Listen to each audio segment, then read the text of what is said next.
দীর্ঘদিন ধরে ভারত একতরফাভাবে বাংলাদেশের কৌশলগত ও অর্থনৈতিক স্বার্থকে উপেক্ষা করে নানা চুক্তি ও প্রকল্প চাপিয়ে দিয়ে নিজের স্বার্থ হাসিল করেছে। এবার সেই ধারা ভেঙে দিয়েছে ডক্টর মোহাম্মদ ইউনূসের নেতৃত্বে গঠিত অন্তর্বর্তী সরকার। বাংলাদেশের ইতিহাসে প্রথমবারের মতো ভারতের চাপানো 10টি বড় প্রকল্প বাতিল করেছে। কৌশলগত ও অর্থনৈতিকভাবে ক্ষতিগ্রস্ত হলেও ভারতীয় প্রভাবের কারণে বাংলাদেশ বিভিন্ন সময় সেই সব প্রকল্প মেনে নিতে বাধ্য হয়েছিল। তবে 2024 সালের রাজনৈতিক পরিবর্তনের পর দৃশ্যপট পাল্টে যায়। নতুন নেতৃত্বে ক্ষমতায় আসে অন্তর্বর্তীকালীন সরকার।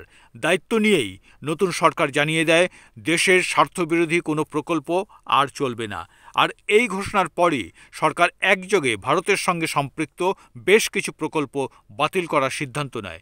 যেমন ত্রিপুরা চট্টগ্রাম রেল সংযোগ প্রকল্পে ভারত পেত বিনামূল্যে ট্রানজিট সুবিধা, অথচ বাংলাদেশ এই সংযোগের কৌশলগত হুমকির মুখে পড়ত।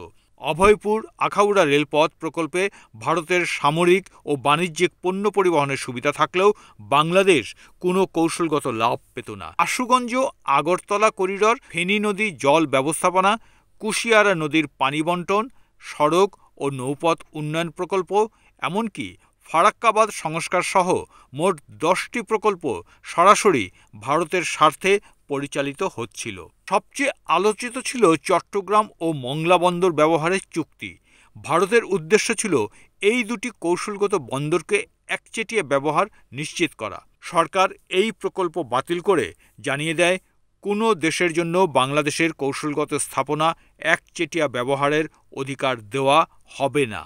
বাংলাদেশ সেনাবাহিনীর সুপারিশে সিলেট শিবচর সংযোগ সড়ক নির্মাণ প্রকল্পও বাতিল করা হয়েছে, যা ভারতের উত্তর পূর্ব অঞ্চলে সরাসরি প্রবেশের সুযোগ করে দিত। একইভাবে পেট্রোলিয়াম পাইপলাইন সম্প্রসারণ প্রকল্পও স্থগিত করা হয়েছে, যেখানে ভারত ত্রিপুরা থেকে বাংলাদেশের জ্বালানি বাজারে প্রবেশের চেষ্টা করছিল। এইসব প্রকল্প বাতিলের পর ভারতের কূটনৈতিক মহলে ও মিডিয়ায় চাপা আতঙ্ক ছড়িয়ে পড়ে। ভারতের সরকার ও গণমাধ্যম বাংলাদেশ বিরোধী নানা প্রচারণায় নামে। তবে এক্ষেত্রে বাংলাদেশ দৃঢ় অবস্থান নিয়েছে।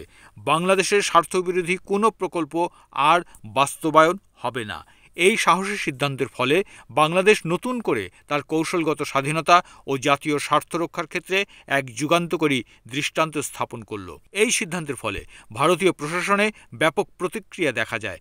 দিল্লির পক্ষ থেকে বাংলাদেশের এই পদক্ষেপকে হঠকারী বলা হলেও বাংলাদেশের রাজনৈতিক ও নিরাপত্তা বিশ্লেষকরা একে ইতিহাসের মোড় ঘোরানো সিদ্ধান্ত হিসেবেই দেখছেন।